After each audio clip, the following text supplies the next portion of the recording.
Alors, bienvenue à tous dans ce Paris Machine Learning Meetup. Donc, il s'agit de la troisième réunion de cette année. Alors, aujourd'hui, nous recevons Arthur Waknin. Alors, Arthur fait une thèse CIFRE à Télécom Paris et à Valeo.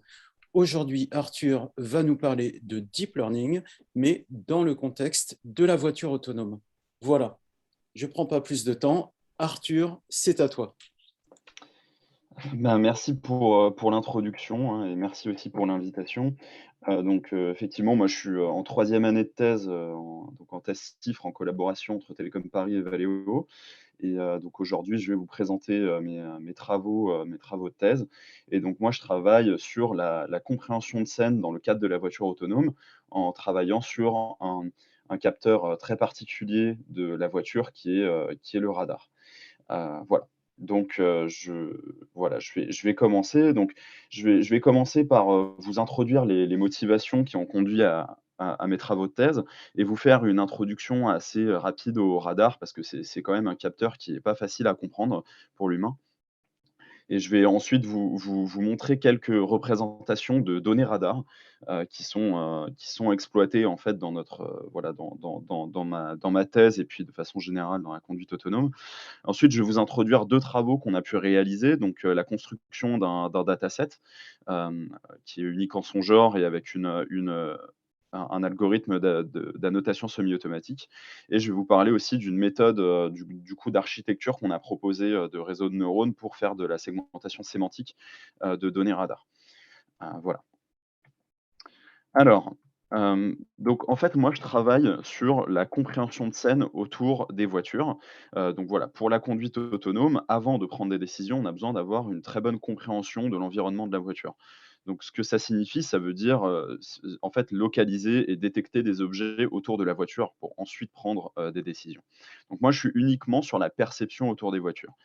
Pour la perception, on utilise généralement différents types de capteurs qui peuvent être très connus, comme les caméras par exemple, ou les lidars. Donc en fait, le problème avec ces capteurs-là, c'est qu'il y a, ils peuvent, faire, enfin ils ont des limites en fait en fonction de certains, contextes. Donc par exemple, pour les caméras, quand vous, êtes face à du soleil ou durant la nuit, en fait, on a vraiment du mal à comprendre ce qui se passe autour, dans l'environnement et donc on a du mal à détecter les objets. Et donc le lidar, par exemple, qui est aussi un capteur qui est très utilisé dans le cadre de la voiture autonome, donc en fait, c'est un capteur qui envoie de la lumière, en fait, qui envoie des photons dans l'espace et cette lumière est réfléchie par un objet et reçue par, le lidar. Et donc en fait, le problème, c'est que dans certains contextes, donc notamment quand il pleut ou quand il neige, ces photons, ils vont être réfléchis par des gouttes d'eau, par exemple et donc ils vont être, les données vont être extrêmement bruitées dans le cas de conditions extrêmes, météorologiques. Donc au regard de ces différentes situations, en fait, on a besoin d'utiliser, un autre capteur qui est, le radar, en fait, qui commence à être exploité depuis quelques années. Et parce qu'en fait, le radar, donc je vais aller un peu plus dans le détail juste après, mais émet, des ondes électromagnétiques et ces ondes ne sont pas impactées, en fait, par, les conditions météorologiques extrêmes et en plus de cela, nous permettent d'obtenir des informations, physiques intéressantes sur l'environnement et sur les objets qui réfléchissent ces ondes. Donc notamment, en fait, on peut en déduire, la position des objets et leur Doppler. Par Doppler, j'entends, leur vitesse relative. Voilà, donc je vais essayer, de vous donner des intuitions par rapport à ces mesures physiques qu'on peut avoir grâce à un radar avant d'aller dans le détail des données, parce que c'est pas forcément très très intuitif. Donc, hem comme introduction, rapide au radar, en fait, un radar, c'est un capteur qui est constitué, d'antennes émettrices qu'on appelle TX ici, qui vont émettre, une onde électromagnétique avec, une fréquence donnée, pour simplifier. Cette onde va être réfléchie par un objet, admettons une voiture, dans cet exemple et on va, du coup, elle va être réfléchie et on va la recevoir dans une antenne réceptrice qu'on appelle RX ici. Voilà et donc en fait, en pratique, étant donné qu'on a plusieurs antennes émettrices dans nos radars, on va, émettre en fait un signal continu, qui va être modulé en fréquence, donc avec une fréquence qui va varier au cours du temps. Donc on fait ça notamment pour arriver à distinguer les différents signaux qu'on va envoyer en parallèle, avec notre capteur. Et donc l'idée, c'est que, donc ces signaux vont être réfléchis, comme je le disais, par un objet et ils vont être reçus par toutes nos antennes réceptrices. Donc en fait, on va enregistrer, ces signaux, donc les séquences, hein, de signaux modulés en fréquence, on appelle ça des chirps. Et donc on va en fait enregistrer ces, ces signaux reçus dans des matrices 2D. Donc en fonction de l'index, enfin de l'indice du chirp qu'on a envoyé, de la séquence, de signaux envoyés, et aussi en fonction donc du sampling qu'on a eu sur la fréquence, de ce chirp. Voilà, donc on va enregistrer pour chaque antenne, pour chaque paire d'antennes, émettrices-réceptrices, donc TX, RX, on va enregistrer une matrice 2D avec ces signaux.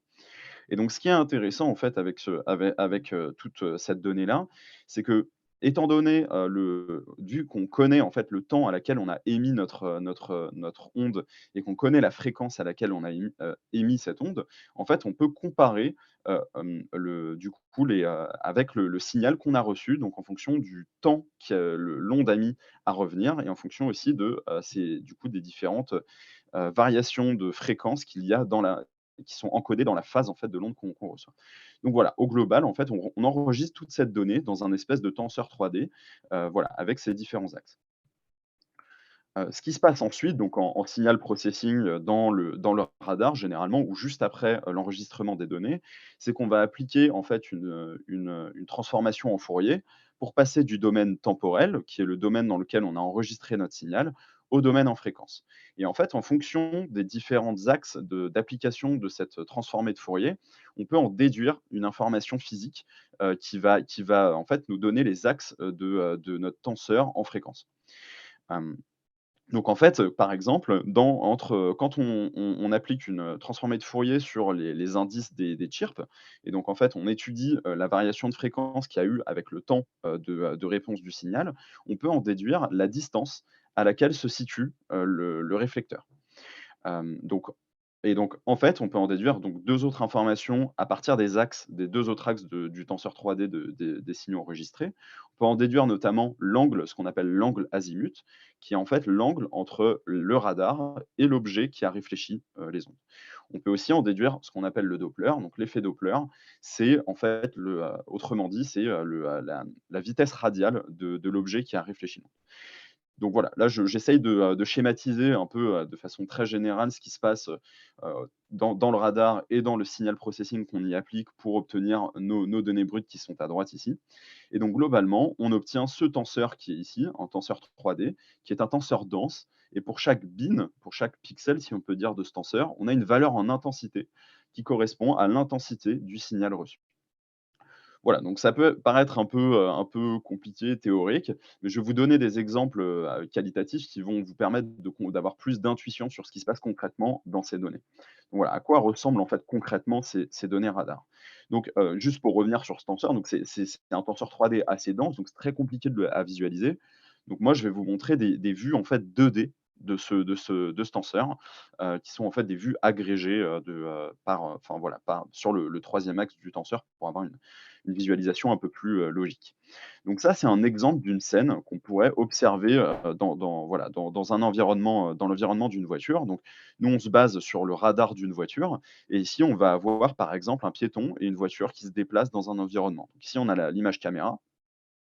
On va avoir les 3 vues du tenseur. Donc par exemple, le range angle. Donc le range angle, en fait, ça paraît compliqué comme ça, mais c'est juste une vue, de la scène en coordonnées polaires. Voilà. Ce qu'on appelle le range Doppler maintenant, en fait, c'est la distance en fonction de la vitesse radiale, de l'objet. Et enfin, le range angle, c'est donc du coup, en fait, l'angle azimut, l'angle que l'objet fait avec le radar, en fonction de la vitesse relative. Donc c'est très compliqué, enfin, c'est pas nécessairement très compliqué, mais c'est pas évident, c'est pas intuitif de se représenter ce qui se passe dans ces représentations, vues comme cela. Donc en fait, c'est assez intéressant d'introduire la dimension temporelle pour essayer de comprendre ce qui se passe. Voilà, donc je ne l'ai pas redit, mais les valeurs, les couleurs en fait sont données en fonction de l'intensité du signal reçu.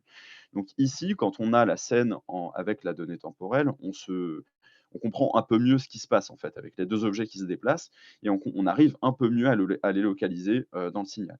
Mais globalement, ce qu'il faut retenir ici, c'est qu'il y a beaucoup de bruit dans ces représentations et c'est assez compliqué voilà, de comprendre, concrètement ce qui se passe. Mais bon, voilà, donc l'idée, en fait, globale de ma thèse, c'est, de se dire: «OK, bah, on aimerait, en fait, faire de l'apprentissage supervisé dans ces données, dans ces représentations de radar pour pouvoir pallier, dans certains cas de la voiture autonome, voilà, au cas notamment de conditions météorologiques un peu extrêmes et donc arriver à localiser des objets dans ces représentations». Donc dans mes premiers travaux, en fait, on a travaillé sur la création d'un dataset. Alors pourquoi est-ce qu'on a fait ça? On a fait ça parce que, en fait, donc lorsque j'ai commencé ma thèse et au début de ma thèse, donc voilà, entre 2019 et 2020, ce tableau résume à peu près l'état, des grands datasets, très connus en conduite autonome. Donc on a les plus connus et en fait cette table provient d'un qui est aussi très connu qui s'appelle NewScenes et donc là, je mets en rouge la colonne qui correspond aux données radar qui sont présentes dans ces datasets. Donc il n'y en a pas beaucoup, à vrai dire. Et quand bien même il y en ait pour ce dataset qui s'appelle NewScenes, donc en fait, cette colonne correspond à ce qu'on appelle PC Radar. C'est PC, ça veut dire Point Cloud. Donc en fait, c'est juste des représentations extrêmement agrégées. C'est juste des points, quelques points de forte intensité qui ont été gardés. Et en plus de cela, ces points ne sont pas annotés. Donc on ne peut pas faire de l'apprentissage supervisé sur du radar. Donc c'était assez problématique. Donc ce qu'on a fait, c'est qu'on a cherché à créer un dataset et à trouver une méthode d'annotation semi-automatique pour générer des annotations sur ce dataset. Voilà, donc ce qu'on a fait, c'est qu'on a enregistré au Canada sur, un environnement vraiment contrôlé, des scènes, variées avec, une caméra et des données radar synchronisées. Maintenant la question, c'est comment est-ce qu'on fait pour générer des données, pardon, des annotations sur ces données qui sont en fait, comme vous avez pu le voir, assez compliquées à comprendre pour l'humain? Donc en fait, ce qu'on a fait, c'est qu'on s'est basé sur des séquences caméra. Et sur ces séquences, on a utilisé donc voilà un réseau très connu, de segmentation sémantique et de détection d'objets qui s'appelle MaskRCNN, donc qui permet en fait de segmenter, chaque objet et donc on a utilisé aussi un algorithme de tracking qui s'appelle SORT, je pourrais aller plus dans le détail dans la question si vous le souhaitez, qui nous permet en fait de traquer ces objets dans le temps. Voilà, donc l'idée c'est on a des séquences et on traque des séquences d'images et on traque nos objets dedans. Et donc l'idée, c'est qu'une fois qu'on a ça, en fait, en utilisant la calibration de la caméra notamment, on peut en déduire, pour un pixel donné, ses coordonnées dans l'espace cartésien. Donc on peut en déduire la coordonnée, de l'objet dans l'espace cartésien. Et donc puisqu'on a une séquence vidéo, on peut aussi en déduire en fait un vecteur vitesse, de cet objet et donc sa composante radiale qui est en fait, le Doppler. Donc pour chacun des objets, on peut en déduire un point en fait qui va, correspondre à ses coordonnées dans un espace cartésien et en fait son Doppler. Donc en fait, ce qu'on va faire, c'est qu'on va projeter ce point-là dans un espace radar simplifié, donc au regard des données brutes que je vous ai présentées en amont, en fait, on peut les filtrer et avoir ces point clouds, justement, ces nuages de points radar, avec quelques points dans notre espace cartésien et Doppler. Donc ça, c'est un espace 3D qui est en XY, d'espace cartésien, augmenté avec le Doppler. Et donc ça, c'est, notre représentation de points radar. Ce qu'on commence par faire, c'est en fait un clustering non supervisé en utilisant un algorithme min-shift. Donc c'est juste pour regrouper les points en fait, avec un kernel, gaussien. Et donc l'idée, c'est qu'on va projeter, notre point avec les paramètres physiques de notre objet dans cet espace-là. Donc c'est le point que j'appelle IT ici. Et donc l'idée, en fait, c'est juste qu'on lui associe les points radars qui sont dans le cluster le plus proche. Et en fait, on va partir de cet espace de ce comment dire? De ce groupe de points radars comme étant, en fait, la base de la notation de cet objet. Et ce qui est, assez sympa, c'est qu'en fait, nous, on a des séquences de données radar. Donc ce qu'on va faire, c'est qu'on va, en fait, traquer cette annotation à travers le temps. Donc en fait, par exemple, à au temps T-1, on va effectuer le même processing, c'est-à-dire, un clustering non supervisé, dans l'espace pour regrouper les points. On va projeter le centroïde de notre cluster précédent dans ce nouvel espace et on va lui associer le cluster le plus proche. Et donc de cette façon, on arrive à, traquer notre annotation dans le temps. Et en fait, en reprojetant cette annotation dans les données brutes que je vous ai présentées auparavant, on arrive à générer une annotation qu'on va appeler une annotation sémantique sparse, qui sont juste les points reprojetés dans cette donnée brute, ou alors des boîtes englobantes ou bounding box pour faire de la détection d'objets, ou alors une annotation sémantique plus dense, pour faire vraiment de la segmentation sémantique, dense. Et donc on peut appliquer cette méthode à la fois pour la vue range angle et pour la vue range Doppler. Et donc à partir de là, on peut, voilà, vraiment faire de l'apprentissage supervisé sur de la donnée radar. Donc pour cela, on a créé un dataset, donc je ne vais pas aller dans le détail, mais avec des séquences assez simples, avec un ou 2 objets et des déplacements assez contrôlés avec, près de 12 000 frames à noter. Donc ces travaux ont été acceptés, dans la conférence ICPR, en 2020. Donc par la suite, on a voulu vraiment aller, chercher, aller vraiment explorer des méthodes, de deep learning et voilà, conceptualiser et créer en fait des architectures qui seraient vraiment adaptées à la donnée radar et à sa représentation à la fois bruitée et très lourde. Donc, on repart en fait à la base de ce tenseur 3D que je vous ai représenté, en amont. Donc c'est, comme je le disais, un tenseur avec, donc beaucoup de bruit, avec de l'information redondante et en fait, on n'a pas vraiment envie de le processer, d'un seul coup dans un réseau. Parce que comme vous pouvez le savoir, en fait, les réseaux voilà, l'analyse, de données 3D avec des réseaux de deep learning, c'est assez compliqué et assez gourmand et donc notamment dans notre cas où on va aller chercher, potentiellement des applications pour la voiture autonome, on a besoin d'avoir un réseau qui est assez léger et voilà, qui va, avoir le moins de paramètres possible. Donc ce qu'on a proposé, dans nos travaux, c'est, du coup, d'agréger ce tenseur, donc par vue, 2D, par paire d'axes 2D, ce que je vous ai montré en amont, en fait, pour pouvoir, ensuite aussi exploiter la donnée temporelle qui est assez importante, comme vous avez pu le voir dans les exemples précédents. Et donc, en fait, on a proposé, différents types d'architectures de réseaux de neurones qui sont adaptés à ces différentes vues, pour ensuite, segmenter simultanément différentes vues, de ce tenseur 3D qui vont être notamment le range angle et le range Doppler. Alors ce que j'appelle segmentation, sémantique, hein, ça veut dire juste classifier, chaque, pixel de cette vue dans une catégorie. Donc, nos catégories, ça va être notamment, des objets qu'on peut retrouver dans des scènes urbaines, donc des piétons, des voitures et des cyclistes, par exemple. Et alors pourquoi est-ce qu'on souhaite faire une segmentation sémantique simultanée de ces 2 vues? Parce qu'en fait, ça nous permet d'avoir la localisation de l'objet en utilisant, le range angle, qui est en fait, hein, je vous le rappelle, une vue en coordonnées polaires de l'espace. Donc ça nous permet d'avoir les coordonnées, on peut en déduire en fait les coordonnées cartésiennes de notre objet. Et en plus, on peut en déduire donc, son Doppler, donc sa vitesse relative, à un instant donné. Et donc, c'est assez, intéressant puisque c'est le seul capteur avec lequel on peut avoir ce genre d'informations. Donc pour aller un peu plus dans le détail dans ce qu'on a souhaité proposer dans nos travaux, en fait, les architectures sont assez simples. On propose comme baseline ce qu'on appelle un multi-view, network ou MVNet qui va juste prendre en input, donc le range Doppler et le range angle, avec un espace latent commun et qui va, avoir 2 branches d'output pour les segmenter simultanément. Donc ça paraît assez simple et en fait ça l'est et c'était tout le principe. Ensuite, on va avoir une architecture qui va être un peu plus augmentée avec ce qu'on appelle des blocs ASPP pour Atrue Spatial Pyramidal Pooling. C'est des blocs qui sont assez connus en segmentation sémantique d'images naturelles parce qu'en fait, elles consistent avec elles consistent à avoir en fait des convolutions parallèles, donc c'est détaillé juste ici, avec en fait des convolutions, ce qu'on appelle des convolutions à trous. Donc c'est des convolutions avec des kernels qui ne sont pas denses en fait, qui sont espacés par des zéros encodés en fait. Et donc ça, pour effet, dans notre réseau, d'apprendre des features qui sont assez différentes, mais en plus d'avoir un effet de skip connection, dans le réseau, avec toujours notre espace, latent commun. Et donc on a proposé, une autre variante aussi que je ne détaille pas ici et on propose en fait une architecture finale qui s'appelle TMVAnet, qui est composée donc d'un 3e chemin, du réseau pour en fait, extraire des features de la 3e vue, du tenseur radar, mais aussi, pour utiliser des convolutions 3D en haut du réseau afin d'apprendre des features spatio-temporelles au début de notre réseau. Et tout cela en essayant de, voilà, de maintenir un nombre de paramètres qui est relativement faible.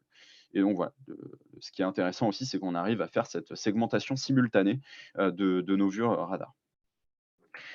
Maintenant, en fait, la question, c'est comment est-ce qu'on fait pour apprendre ces réseaux? Sachant qu'en fait, là, on est dans une tâche assez spécifique qui est, voilà, bah, déjà de la segmentation sémantique, mais en plus de petits objets et de vues, enfin de segmentation, de vues simultanées. Donc, ici juste, c'est juste pour formaliser très rapidement, mais en fait, donc là, on essaye d'estimer une fonction, en fait, qui est notre réseau, qui est paramétrée par θ, en prenant un input X et en faisant une prédiction, donc P, qui sont des masques de segmentation. Donc pour rappel, hein, quand on fait de la segmentation, on prédit, des masques de probabilité pour chaque classe, pour dire si un pixel donné a enfin, pour juste, voilà, quantifier pour un pixel donné, quelle est la plus haute probabilité d'appartenir à une classe. Donc dans le cas où on essaye de prédire une seule vue, bah, en fait, on va avoir notre réseau qui prend une seule vue en input, par exemple la vue range angle, et on prédit, bah, les masques de segmentation qui correspondent à cette vue. Dans le cas multivue, on va prendre plusieurs vues en input, donc comme on l'a présenté dans ces architectures, donc pour avoir nos différents chemins, et on cherche à prédire du coup plusieurs masques sémantiques en même temps. Alors, pour entraîner ces réseaux, on a utilisé différentes losses. Donc, comme vous devez certainement la connaître, la loss de cross-entropie est très connue, que ce soit en classification, mais aussi en segmentation, parce qu'en fait, la segmentation, c'est juste une tâche, enfin, c'est une tâche très similaire à la classification, hein, mais juste appliquée à une image entière. Donc nous, on a choisi d'utiliser la cross-entropie, mais avec un terme supplémentaire qui est en fait un poids associé à la fréquence des classes. Donc c'est notamment très utilisé pour, les datasets, qui ont une balance de classe qui est assez inégalitaire. Voilà, donc on a utilisé cette loss et on a aussi utilisé ce qu'on appelle une soft dice. Alors c'est une loss qui est très connue dans la segmentation sémantique de données, médicales, notamment parce qu'elle a montré de très bonnes performances pour la segmentation de petits objets. Alors la formule paraît, pas évidente comme ça, mais en fait, si on peut réécrire le terme qui est à droite, qui est juste ici, comme étant le F1 score. C'est exactement la même chose, hein, on peut le réécrire mathématiquement comme le F1 score, donc qui est assez connu, dans, notamment l'évaluation de modèles en classification. C'est juste que ce F1 score a été transformé en loss pour pouvoir apprendre un réseau. Voilà, donc ça, c'est 2 loss, classiques qu'on a utilisés, et on a aussi introduit une loss de cohérence. Donc je ne vais pas aller, énormément dans le détail, mais on pourra y aller dans les questions si vous le souhaitez. L'idée de cette loss, en fait, donc c'est une loss non supervisée qui nous permet d'encoder et d'enforcer le réseau à avoir une cohérence spatiale entre les vues, qui sont segmentées simultanément. Alors, ce qui se passe, en fait, c'est qu'on va segmenter donc notre range Doppler et notre range angle, mais il ne faut pas oublier qu'en fait, on fait une segmentation de la même scène. Donc, dans l'idéal, on aimerait avoir, bah, par exemple, à une distance donnée, les mêmes objets qui soient segmentés, enfin, qui soient en tout cas, enfin, qui appartiennent à la même catégorie. Ça paraît absolument logique, mais ce n'est pas évident pour un réseau puisqu'il fait des segmentations qui sont en fait indépendantes. Donc, l'idée de cette loss, en fait, c'est de projeter les prédictions en probabilité sur un vecteur de range, en fait, qui est l'espace commun, qui est juste un vecteur de distance, et en fait, on va aller enforcer, le réseau à avoir une cohérence sur les classes qui sont prédites à chaque distance, à chaque bin de distance, en fait. Voilà, donc je ne vais pas aller, plus dans le détail, on pourra y aller si vous le souhaitez, mais c'est l'idée globale, c'est d'enforcer une, cohérence spatiale avec cette loss. Et donc en fait, nous, ce qu'on propose dans nos travaux, c'est une combinaison de toutes ces losses avec des poids associés, à chacune des losses, afin qu'elles interviennent à différents moments de l'apprentissage. Alors, donc, dans nos résultats, en fait, on s'est comparé à différents types de réseaux. Donc, on va avoir FCN, UNet et DeepLab, qui sont 3 réseaux très connus, dans la segmentation sémantique d'images naturelles. Et aussi à 2 autres méthodes qui s'appellent RSSNet et RAMCNN, qui sont, des méthodes spécialisées dans la segmentation sémantique de données radar ou dans la localisation d'objets dans les données radar. L'idée, c'est que, notre méthode TMVANet, a obtenu les meilleurs résultats qui sont toujours d'ailleurs à l'état de l'art dans la segmentation sémantique, soit de range Doppler, soit de range angle. Sauf que notre méthode arrive à faire les 2 simultanément, donc c'est la seule à pouvoir le faire et en plus, elle demande très peu de paramètres, donc environ, 5 millions de paramètres, comparé à toutes les autres méthodes qui, elles, ne peuvent faire ces tâches qu'individuellement et donc en fait, il faudrait les entraîner 2 fois. Donc voilà, donc en fait, si vous voulez réellement compter leur nombre de paramètres, il faudrait les multiplier par 2 pour effectuer exactement les mêmes tâches, que ce qu'on propose avec nos méthodes. Donc, d'un point de vue qualitatif, on a aussi montré que, nos méthodes sont les seules à arriver à localiser correctement 2 objets dans les 2 vues différentes, dans les 2 vues radar, différentes. Donc notamment, ici, en fait, les HIJ sont les méthodes qu'on propose, avec, J, donc c'est, notre réseau TMVANet avec la loss de cohérence qui enforce la cohérence spatiale entre les 2 vues et donc c'est, en fait, la seule méthode qui arrive à segmenter simultanément et à trouver, correctement les 2 objets et en plus elle le fait simultanément. Voilà donc, pour conclure, rapidement donc, dans les travaux que je vous ai présentés, on a proposé un dataset, qui est, le dataset Carada, qui est en fait toujours unique, dans son genre parce qu'en fait, c'est toujours le seul dataset qui propose des données, radar brutes avec des annotations en object detection et en semantic segmentation.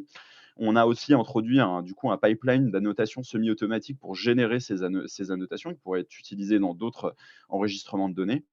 On a aussi proposé du coup des architectures de réseaux de neurones qui sont spécialisées dans la segmentation sémantique de données radar, qui sont, toujours à l'heure actuelle l'état de l'art dans cette tâche et aussi du coup des combinaisons de loss pour pouvoir, segmenter et entraîner ces réseaux. Voilà, donc je vous remercie pour votre attention et les codes, les données et les réseaux, dont je vous ai parlé sont tous disponibles en ligne. N'hésitez pas si, vous avez, des questions. Je vous remercie. Très bien, Arthur. Ben déjà, je te remercie pour cette présentation. Donc maintenant, effectivement, on va passer aux questions. On est parfaitement dans les temps, donc on va pouvoir dépiler les quelques questions du chat. Alors, euh, sachant que le plus souvent, les questions, tu as peut-être commencé à y répondre finalement, les questions sont arrivées au fil de l'eau. Alors, à partir de 12h41, comment les humains font pour conduire sans radar? Bon, ça, la question, elle est un peu évidente, on va la passer. On reviendra plus tard sur une question qui est un petit peu plus macroscopique, où on parle de Tesla. Il s'agit en quelque sorte de commenter la politique actuelle de Tesla. On y reviendra plus tard. On va déjà rester sur ton sujet d'expertise, hein. Après, je ne sais pas. Alors, attends, les émissions. Voilà, une question maintenant qui concerne plus directement ta présentation. Hervé demande, comment le véhicule distingue-t-il ses émissions réception de celles émises par les autres véhicules qui, eux aussi, en émettront? Donc Hervé, il se place tout de suite dans la production, en quelque sorte, où il y a plusieurs voitures qui partagent le même espace. Alors c'est une très, très bonne question, effectivement, donc c'est un problème de recherche actuel qui est très pertinent et qui est en fait, ouais, qui est en train d'émerger, pour que justement il y ait un statut de production sur les travaux que je suis en train d'explorer. Donc, voilà, juste pour, préciser, hein, c'est vraiment, la recherche sur le radar est encore très, très récente, hein. Donc, c'est tout est encore à l'état, d'exploration. Donc, d'un point de vue assez concret, ce que je pourrais dire là-dessus, c'est que déjà, on module les signaux qui sont émis en fait par notre radar sont, modulés en fréquence. Donc, en fait, il y a quand même une probabilité assez faible pour 2 voitures données, qu'elles émettent à la même fréquence en même temps. Donc ça, c'est le premier point, mais ça peut arriver effectivement et là, on peut avoir des gros problèmes parce qu'on ne sait pas exactement, quand est-ce que, enfin que de quelle voiture en fait est émis le signal. Donc il y a des travaux qui sont en train d'être faits pour essayer de faire de la séparation de sources, notamment sur, des fréquences similaires. Mais, ce qui pourrait être en fait, assez logique, c'est juste enfin d'un point de vue vraiment pratique, c'est juste de proposer en fait des bandes, de modulation en fréquence qui soient légèrement décalées d'une voiture à l'autre ou d'un capteur à l'autre. Après, effectivement, si on est sur une mise en production assez générique, assez globale, avec, des millions de voitures, là, on risque d'avoir des problèmes et c'est pour ça qu'en fait, il y a beaucoup d'études qui sont en ce moment, effectuées en recherche sur de la séparation de sources, qui est en fait, je pense, le seul moyen d'arriver à séparer, toutes ces choses-là. Mais c'est une très bonne question qui est encore à l'état de recherche actuellement. Ok, je te remercie Arthur. Effectivement, c'est alors ensuite donc Frédéric demande ces modèles ne sont-ils pas trop complexes pour tourner sur le matériel embarqué de la voiture? Voilà. Alors, aussi très bonne question. C'est pas mon, du coup, c'est pas trop mon sujet de recherche, mais j'ai déjà travaillé sur de l'embarquement, donc je vois à peu près ce que c'est. Alors ce qu'il faut savoir, principalement, c'est que tous les réseaux dont on entend vachement parler, hein, que ce soit Inception, VGG, globalement, hein, GoogleNet, enfin toutes ces choses-là, même les transformers actuellement, c'est des réseaux qui sont extrêmement gros. Même ce qu'on peut enfin pour ceux qui connaissent les mobile net, qui sont censés être conçus pour faire de l'inférence en temps réel, ils sont déjà beaucoup trop gros. Mais ce qu'on essaye de faire, c'est déjà avoir des réseaux qui ont très peu de paramètres, ou peu de paramètres comme ce que j'ai pu essayer de faire, pour ensuite appliquer des techniques derrière de compression pour les embarquer par la suite. Parce que si on essaye de faire ça déjà avec des réseaux qui ont beaucoup de paramètres, c'est déjà complexe. Mais en fait, derrière, de toute façon, on applique des méthodologies, que ce soit du pruning, que ce soit de la distillation, que ce soit toutes ces choses-là, pour réduire la taille des réseaux, voire même de la binarisation ou de la quantization des poids, pour ensuite les embarquer. Ce qui est sûr, c'est que les réseaux tels quels ne sont jamais embarqués pour faire de l'inférence en voiture. Ils sont toujours traités pour réduire le temps d'inférence et leur poids. Mais en tout cas, voilà, c'est une bonne question. Mais déjà, initialement, dans les réseaux, on cherche à avoir le moins de paramètres possible, tout en essayant d'obtenir de bonnes performances. Ok, alors on continue les questions. Combien de classes y aurait-il en cible? Parenthèse, piétons, cyclistes, véhicules, etc. Alors dans le cas de ce que je vous présente, dans le cas de la base de données que j'utilise, qui s'appelle Carada, il n'y a que 3 classes pour l'instant. Donc c'est pas beaucoup, hein, c'est même rien du tout par rapport à ce qu'on pourrait observer dans le monde réel. Mais en fait, encore une fois, ce dataset est juste le premier en fait à apparaître. Donc c'est un peu comme, voilà, dans la classification d'images, à la base, on était parti sur MNIST, qui consiste à juste avoir 9 classes qui sont des chiffres de 1 à 9 pour prouver l'existence enfin la pertinence de modèles. Bah, en fait, c'est un peu cette idée qu'il y a derrière ce dataset. C'est un dataset de jouer juste pour montrer que ça marche en fait, que c'est possible de faire des choses avec du deep learning sur du radar, ce qui n'était pas du tout trivial il y a 1 an, voire ou 2 ans. Voilà, c'était un peu l'idée. Maintenant, il y a beaucoup de datasets qui sont sortis cette année, où là, on arrive à monter à 5, 6, 7 classes.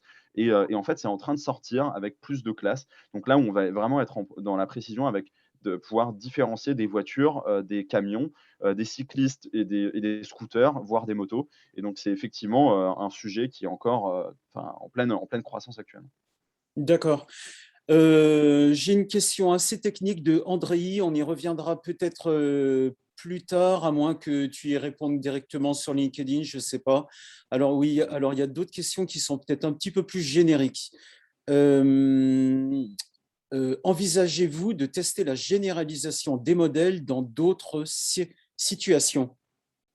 Très bonne question. Alors dans le papier, qu'on a publié, en fait, effectivement, notre, dataset est trop restreint. Donc en fait, on a eu accès à des données qui ont été enregistrées dans des scènes urbaines complexes.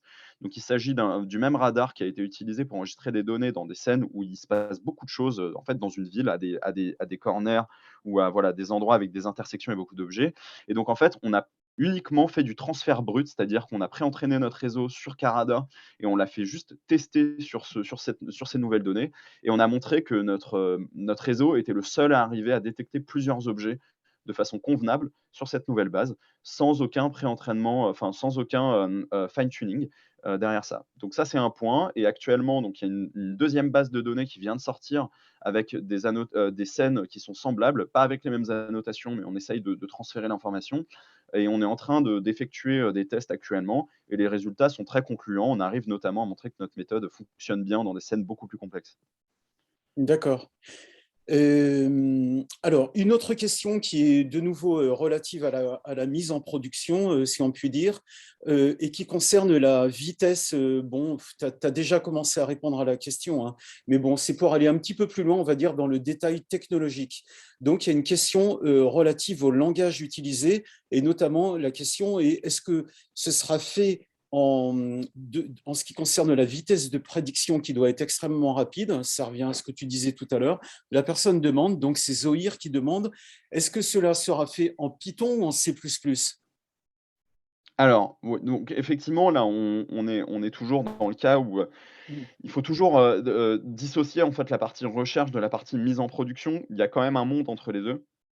Donc la réalité de mes travaux, c'est que moi, je travaille en Python et notamment en PyTorch, ce qui n'est pas du tout optimisé pour faire de l'embarquement, sur véhicule. À la rigueur, ce qu'on pourrait faire, c'est utiliser, TensorFlow et notamment TensorFlow Lite, qui est beaucoup plus adapté pour avoir de l'embarquement de modèles, préentraînés. L'idéal, enfin, c'est notamment d'utiliser ce framework qui est TensorFlow Lite, avec ce réseau qui aurait été modifié pour vraiment réduire le temps d'inférence, réduire le poids du réseau et tout ça. Après, voilà, l'idéal, c'est d'avoir aussi tout le code, enfin, du coup, l'entraînement, ça sert à rien, hein, de l'avoir en C++ puisqu'on va pas embarquer l'entraînement. Mais c'est surtout, voilà, le la façon d'encoder, tout le réseau, donc d'avoir, en fait, un sorte de graphe, ce qui est fait en TensorFlow et de le réduire, au maximum, voilà, pour faire de l'inférence derrière. Et effectivement, en fait, quand c'est embarqué, quasiment tout est fait sur un hardware en C ou en C++. Mais, c'est pas, l'objectif, en tout cas, de mes travaux. Mais effectivement, si on souhaitait l'embarquer, ça serait fait de cette façon-là. Absolument. Et puis, alors, Zoïr a une autre question que je trouve assez intéressante. Il demande de manière peut-être un peu provocante, mais du coup, ça ne prendrait pas un sujet de thèse, et il faudrait peut-être un petit peu moins de 3 ans, mais il dit finalement, est-ce que tu ne pouvais pas obtenir des résultats corrects, voire même aussi bons, avec un modèle pré-entraîné sur du Coco et juste faire du transfer learning, voilà.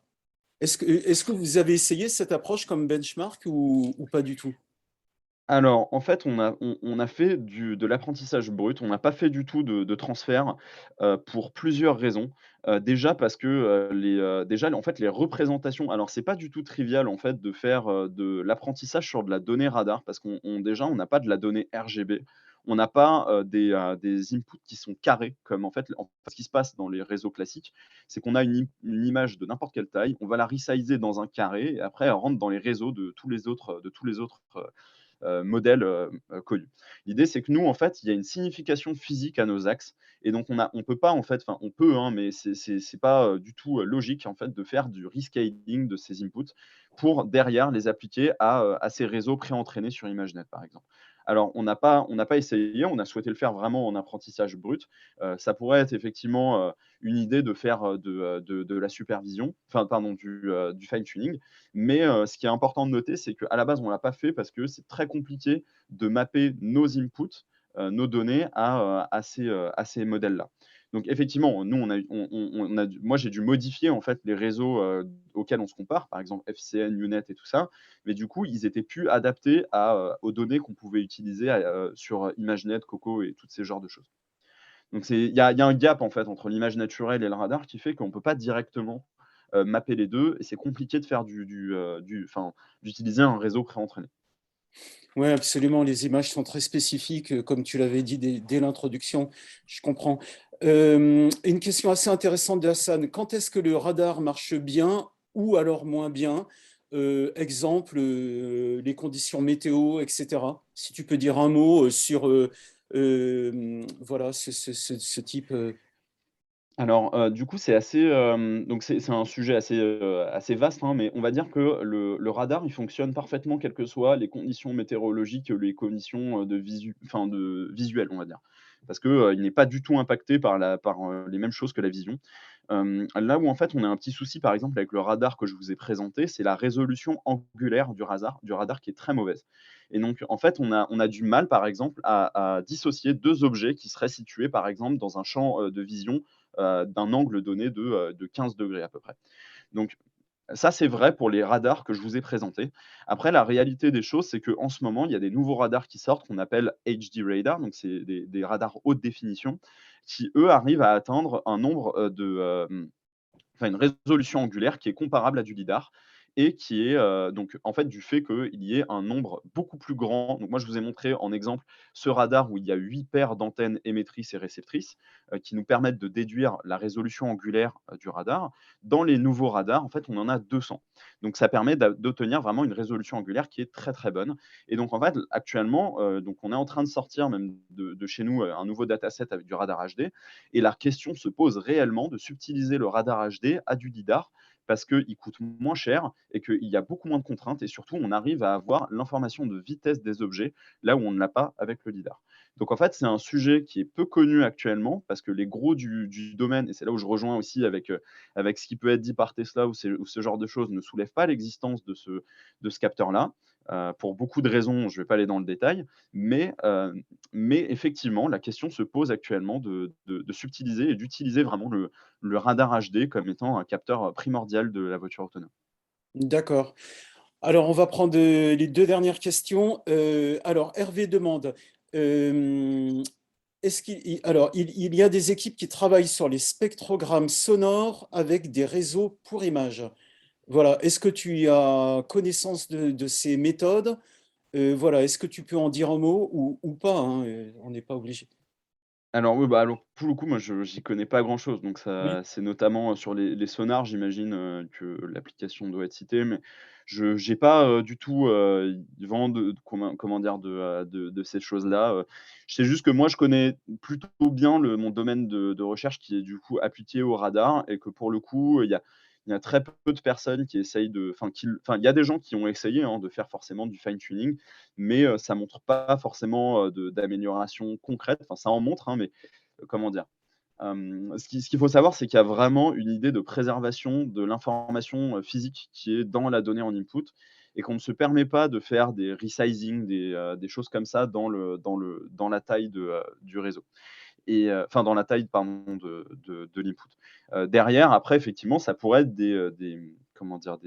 Des études complémentaires qui pourraient être menées, en utilisant un réseau qui aurait été pré-entraîné, en essayant de reformater, l'input. Moi, je sais que j'ai personnellement essayé d'essayer de resizer mes inputs pour qu'ils rentrent dans des réseaux qui «rentrent» entre guillemets dans des réseaux, voilà, de faire, voilà, du reshaping de brute force, et en fait, juste ça déforme complètement, la logique qu'il y a dans l'input, et ça fonctionne pas du tout. Donc bon, c'est peut-être très spécifique à mes données, je ne sais pas, oui. peut-être qu'il faudrait faire plus d'études complémentaires, Oui, de toute mais façon, oui, ça a l'air d'être un domaine de recherche en soi. Les spectrogrammes sonores, ce seront des inputs qui n'auront plus rien à voir avec effectivement tout ce qui est visuel et du coup, probablement que ça va partir dans des directions différentes. OK, donc à voir. Alors ensuite, une question très intéressante de Jérémy. Avez-vous fait des expériences avec un radar en mouvement? Parce que de ce qu'on a compris, au début de ton introduction, les radars sont statiques. Et donc, et voilà. Est-ce qu'il y a maintenant des expériences qui ont été faites, le même ouais. dataset, mais avec des radars qui seraient mobiles en quelque sorte? Alors c'est une très bonne question, effectivement, en fait, ça change beaucoup, les représentations que je vous ai montrées. Notamment parce que, du coup, on exploite, du coup, notamment la vitesse, enfin le Doppler, qui se retrouve être différent si, la voiture est en mouvement, puisque en fait, ça va être une vitesse qui est relative par rapport à notre propre mouvement, et donc effectivement, en fait, ça va déformer complètement l'espace. Donc ce qui est sûr, c'est que nos travaux, ils sont pas directement, on peut pas faire du mapping brut, d'un réseau pré-entraîné sur notre base de données sur un radar qui serait en mouvement. Mais pour l'instant, donc le problème, c'est surtout la disponibilité des données, en fait. Il n'y a pas de base de données, disponible avec ce genre d'annotation actuellement, mais pour le coup, donc dans la base de données sur laquelle on est en train de travailler, on est, en train d'enregistrer des scènes, du coup urbaines complexes avec un radar en mouvement pour essayer d'avoir le plus de cas possible. Donc en fait, c'est encore à l'état de création de base de données. Là, c'est vraiment quelque chose qui avant même la conception, des réseaux, mais nous, on est plutôt confiant du fait notamment qu'on utilise des séquences en input, qu'on arrive à bien discerner les différentes signatures des objets qu'il va y avoir, dans les inputs, dans les vues radar, même si le radar est en mouvement. Donc effectivement, ça a déformé, les signatures des objets que vous avez pu voir dans les exemples que je vous ai donnés. Mais, mis à part ça, je pense que, le réseau est capable d'apprendre quand même beaucoup de choses là-dessus. Et donc voilà, encore une fois, tout est une question de disponibilité de données qui ne sont pas encore publiques à l'heure actuelle. Ouais, alors justement, tu as parlé de signature d'objets qui te semblent évidentes de ce que je comprends. Par contre, moi, les vidéos que j'ai vues, ça me semblait, en tout cas, je suis pas un spécialiste du sujet, ça me semblait moins évident que toi. Et du coup, j'ai une question qui porte finalement sur le rétro-engineering, sur tout ce qui sera interprétabilité, etc. Je m'explique, il vient d'y avoir un accident. La voiture A a percuté tel et tel objet, voilà. Et maintenant, il s'agit de comprendre ce qui s'est passé, quelles sont les responsabilités, est-ce que c'était la voiture, etc., etc. Et donc, ma question, c'est par rapport aux images que tu nous as montrées, qui se ressemblent vraiment, bon, c'est de l'ingénierie pure, hein.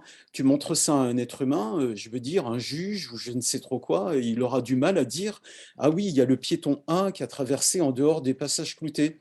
Et donc, ma question, elle porte là-dessus. Comment est-ce qu'on va passer de ces représentations qui sont peut-être pratiques quand on est ingénieur en deep learning à quelque chose qui soit interprétable par Monsieur Tout-le-Monde?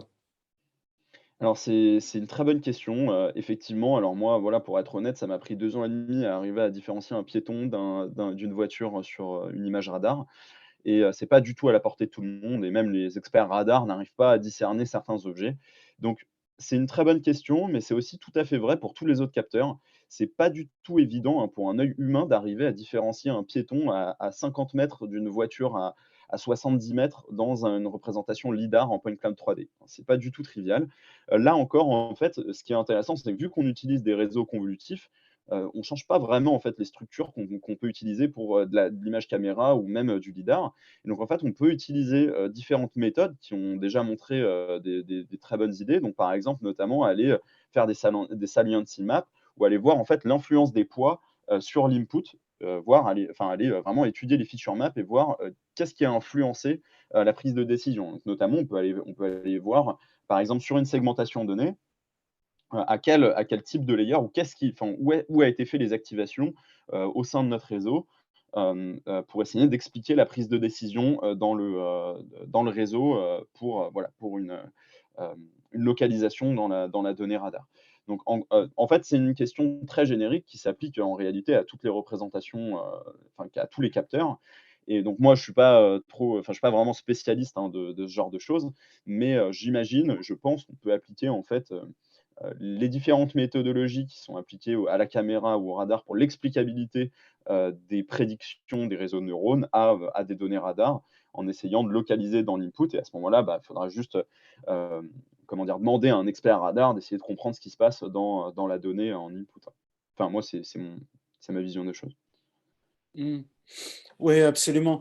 Et alors, Jacqueline, est-ce que tu as vu des questions que j'aurais oubliées? Il y avait vraiment beaucoup, beaucoup de questions. Alors, Jacqueline, Alors, voilà. il nous manque une question technique. Oui, alors vas-y. Vous comparez Mask CCNN Deep Lab V3 sur RGB versus MVA-net sur radar. C'est à 13h03.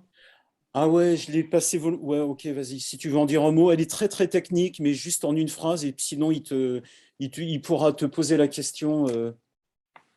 Alors, donc juste par rapport à donc alors juste c'est pas masq alors donc pour être précis exactement, nous on compare FCN, UNet et DeepLab qui sont des réseaux qui sont basés sur, qui sont des réseaux qui ont été designés pour la segmentation sémantique d'images naturelles et du coup notre réseau qu'on appelle TMVANet, pour la segmentation sémantique de données radar. Donc pour être extrêmement clair, hein, ce qui est fait ici, c'est que ces réseaux, ils sont entraînés from scratch et modifié pour prendre de la donnée radar en entrée et segmenter de la donnée radar en sortie. Ici, on n'utilise jamais de données naturelles. C'est que de la segmentation sémantique supervisée de données radar. Donc j'ai dû modifier ces architectures pour qu'elles soient adaptées à nos données et elles sont entraînées from scratch, donc avec des réseaux, les réseaux sont initialisés de façon aléatoire et entraînés avec nos données. Donc tous les réseaux qui sont entraînés et comparés ici sont étudiés juste avec des données radar. Voilà, c'est une comparaison à peu près faire, hein. voilà, et Alors, l'évaluation est faite sur les données radar, hein. Je sais pas si c'était, clair, hein, en fait, c'était peut-être pas oui, de très toute clair à la façon, base, c'est mais une question très technique. On ne va pas revenir en arrière. Les questions trop techniques, tu les as traitées. Donc, s'il y a des points, de toute façon, les gens on t'enverra des questions si quelqu'un nous les transmet, ou alors les gens peuvent toujours te connecter directement via LinkedIn. Alors, ouais, une bien. dernière question qui, elle, est beaucoup plus générale. Alors, est-ce que tu peux en dire un mot ou pas? Moi, en ce qui me concerne, j'ignore ce qui s'est passé, donc je ne sais pas si toi tu as connaissance de ça. C'est quelqu'un qui parle de la décision de Tesla d'utiliser seulement la vision pour la conduite autonome. Alors, est-ce que ça te parle, ça? Est-ce que ça te parle? Est-ce que tu as des informations là-dessus? Alors, en fait, c'est un sujet, qui est extrêmement, polémique et complexe, en fait, parce que ça se mêle à énormément de choses, sur notamment enfin, en fait, c'est tout un jeu qui est fait entre les constructeurs automobiles et entre les équipementiers automobiles pour aller mettre des pressions aux équipementiers, sur les différents capteurs qui peuvent être produits. Alors, c'est énormément de marketing, hein, pour être tout à fait honnête. Dès qu'il y a une sortie de Tesla sur Twitter ou quoi que ce soit, ça fait varier à la hausse ou à la baisse les cours de bourse, à la fois de Tesla, mais aussi de tous les autres, de tous ses fournisseurs. Donc en fait, comment dire? C'est un jeu un peu politique et à la fois financier aussi, de leur part, de parler de ces choses-là. Maintenant, d'un point de vue technique, nous on considère, enfin, moi je considère, pour ne pas parler, voilà, des autres, je considère que c'est impossible d'avoir une voiture autonome, qui soit, performante juste avec de l'image caméra, tout bonnement. C'est en fait impossible d'avoir, il y a trop de cas en fait où la caméra ne fonctionne pas, quand bien même on a les meilleures caméras. Il faut, à minima un lidar ou un radar, et encore, enfin, c'est ce que j'ai présenté plusieurs fois. Il y a vraiment des cas, et tous les papiers, sont unanimes là-dessus, où le lidar ne fonctionne pas dans des cas de météorologiques complexes, et on le sait très bien, si on veut que ça fonctionne dans le monde, notamment en Europe ou en Amérique du Nord, il faut avoir quelque chose qui soit résistant à la pluie et à la neige, et c'est déjà compliqué avec le lidar, et en fait avec la caméra, enfin, vous le savez vous-même, quand il pleut beaucoup, bah, parfois vous arrêtez, vous réduisez votre vitesse et vous conduisez un peu à l'aveugle parce que juste on voit rien du tout. Donc il faut aussi sortir un peu, des grandes annonces des soi-disant experts, parce qu'en fait c'est de la communication, et penser un peu par, notre logique, qui est que, bah, en fait les caméras, c'est notre propre vision, et on en voit les limites nous-mêmes, et en fait, bah, on sait qu'on a besoin d'informations physiques, complémentaires pour arriver à vraiment comprendre les scènes, en dehors voilà, de cette information, caméra. Ouais, je suis assez d'accord avec ce que tu viens de dire. Ok, bon, on va conclure. Jacqueline, tu veux rajouter quelque chose? Sinon, Alors on moi, continue. j'ai une question très courte. Oui, C'est en fait un rappel de ce qu'on avait fait pour NeurIPS 2020. Et il y avait une question sur l'Afrique. Est-ce qu'il y a des études qui sont faites sur des terrains accidentés, des routes accidentées? Est-ce qu'il y a des projets par rapport à ça? Alors donc là, c'est un sujet de recherche qui est, alors je suis pas sûr de bien comprendre, mais là, on parle vraiment d'adaptation de domaine, c'est ça? Exactement, Ouais, exactement. alors donc moi je suis pas, spécialisé là-dedans, mais je connais, dans mon équipe à Valeo, il y a beaucoup de gens qui travaillent là-dessus, et donc il y a beaucoup de travaux qui sont réalisés sur, en fait, l'adaptation de domaine entre, par exemple, ne serait-ce qu'en Europe, ce qui se passe entre, apprendre un réseau en France et l'appliquer en Allemagne, hein, tout bêtement. On se rend compte qu'il y a des variations de performance qui sont assez énormes, et alors, notamment, moi enfin, il y a des gens qui ont travaillé avec moi qui font, cette analyse-là entre, le, entre l'Europe et l'Inde, où par exemple, il y a même des classes qui n'existent même pas en Europe, par exemple les tuk-tuk. Et donc c'est un pan de recherche, à part entière. En fait, si on regarde par exemple la ICCV 2021, je crois qu'il y a à peu près 3 des papiers qui parlent de domain adaptation, en fait. Parce que c'est vrai d'un point de vue générique, c'est même pas que vrai la voiture autonome. Il y a en fait des domain gaps. Par exemple, quand on apprend un réseau sur ImageNet, on pense que ça va très bien marcher sur n'importe quel autre genre d'image naturelle. Mais par exemple, si on fait une évaluation sur une base de données, d'images de dessins, on se rend compte que les performances, tombent complètement. Donc en fait, là, on va sur un domaine beaucoup plus profond qui est la généralisation d'un point de vue global, des réseaux de neurones, et donc en fait, il y a beaucoup de travaux, hein, là-dessus, sur comment arriver à faire, comment dire, à faire apprendre différents domaines à un réseau. Donc nécessairement, il faut avoir de la donnée pour ces réseaux-là. Et surtout, comment est-ce qu'on fait pour adapter ces réseaux-là à d'autres domaines ou pas du tout d'ailleurs. J'ai aussi des exemples qui s'appellent le zero shot learning, qui est comment utiliser un réseau à prédire des nouvelles classes qui n'existent même pas dans son dataset d'origine. Et, euh, et voilà, enfin bon, c'est un domaine de recherche à part entière qui est très très large. Oui, absolument. Merci Et beaucoup. d'ailleurs, Arthur nous en Excellent. avait parlé. C'est ça. Là, on voit vraiment la connexion avec le sujet précédent, le talk précédent d'Arthur, qui nous en avait parlé d'un sujet qui rejoint ce que tu dis, effectivement, et qui, on voit la connexion avec le continuous learning et ainsi de suite. OK. OK. Alors, Arthur, on va s'arrêter là. Je te remercie pour ta présentation. Je ne sais pas si tu as lu dans le chat, tout le monde, les félicitations sont unanimes. Hein. Tu as pu parler d'un sujet très technique en des termes qui ont été donc très largement compréhensibles par voilà, la majorité des gens présents. Et ça, je tiens à le dire, c'est pas du tout évident. Voilà. Alors, merci Arthur. De toute façon, la présentation a été filmée et donc on mettra cette présentation sur la chaîne YouTube du Paris Machine Learning. Voilà. Alors, Et merci. on se retrouve vendredi. Exactement. Donc, on se retrouve vendredi. Normalement, on devrait recevoir Grégoire Martinon qui va nous parler des biais algorithmiques. Voilà. Donc, à vendredi pour tout le monde. Et encore merci, Arthur, et bonne fin de journée à tout le reste. Merci Merci à vous. beaucoup, tout le monde, et à bientôt. Merci, Au Arthur. revoir. À bientôt. Bonne journée à tous. Au revoir.